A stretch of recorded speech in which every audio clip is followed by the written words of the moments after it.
आदित्य, बेटा जरा सुनो, तुम और माही कब शादी करने वाले हो?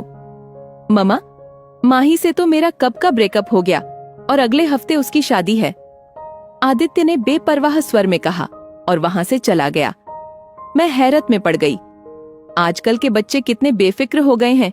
प्यार को इस तरह से भुला देना जैसे किसी क्रिकेट मैच में बॉल खो जाती हो। मैं गुमसुम सी अपने अतीत में झांकने लगी। पापा का लखनऊ से दिल्ली ट्रांसफर हो गया था। मुझे नए स्कूल में दाखिला लेना पड़ा। बीच सत्र में एडमिशन लेने के कारण मेरी पूरी क्लास अपरिचित थी। शिफ्टिंग के कारण मैं काफी दिन स्कूल नहीं जा पाई थी और सिलेबस भी छूट गया था। मुझे कुछ समझ नहीं आ रहा था। मेरी क्लास टीचर ने आर्यन से मेरा परिचय करवाया और उसे हिदायत दी, आर्यन, तुम काव्या की पढ़ाई में मदद करना। आर्यन ने मुझे अपने नोट्स दिए, जिससे मुझे काफी मदद मिली। यह संयोग था कि हम दोनों एक ही कॉलोनी में रहते थे। हम स्कूल भी साथ आने जाने लगे और एक दूसरे के घर जाकर पढ़ाई करते और अन्य विषयों पर चर्चा भी करते थे। कभी मूवी देखने जाते तो कभी छत पर यूं ही टहलते।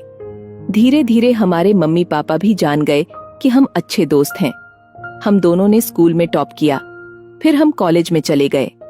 आर्यन इंजीनियरिंग करने रुड़की चला गया और मैं दिल्ली में पास कोर्स करने लगी।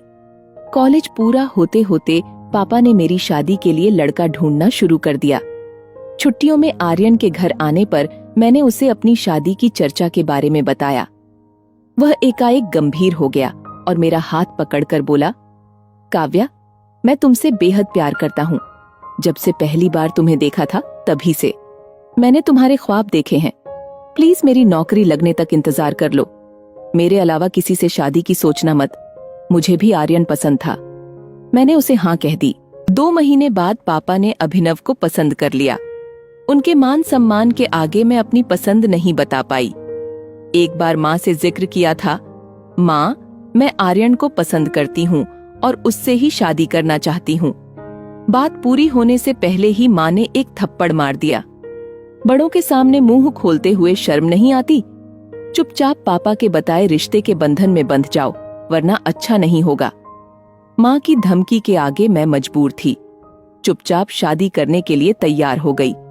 उस वक्त मोबाइल नहीं होते थे, इसीलिए मैं आर्यन को अपनी शादी के बारे में नहीं बता पाई। शादी के बाद मैं आगरा आ गई। करीब 2 साल बाद मेरी मुलाकात आर्यन से हुई। हम दोनों के बीच सुनने सुनाने को कुछ शेष नहीं था। आर्यन ने कहा, जरूर तुम्हारी कोई मजबूरी रही होगी, वरना कोई बेवफा नहीं होता।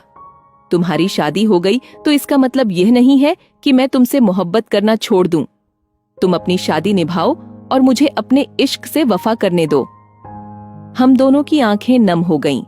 तब से लेकर आज तक आर्यन ने मेरी हर तकलीफ, हर दुख और हर खुशी में साथ दिया। मैं आर्यन जैसा सच्चा दोस्त पाकर निहाल हो गई। अभिनव और आर्यन की अच्छी बनती भी है। उसने शादी नहीं की। एक बार मेरे जोर देने पर उसने कहा, मेरे मन में बसी मूरत जैसी कोई मिली तो इन यादों को एक पल में अलविदा कह दूंगा। वह अक्सर कहता है, तुझे पा लेते तो यह किस्सा ही खत्म हो जाता, तुझे खोकर बैठे हैं, यकीनन कहानी लंबी होगी। कहानी पसंद आई हो तो लाइक और शेयर जरूर करें।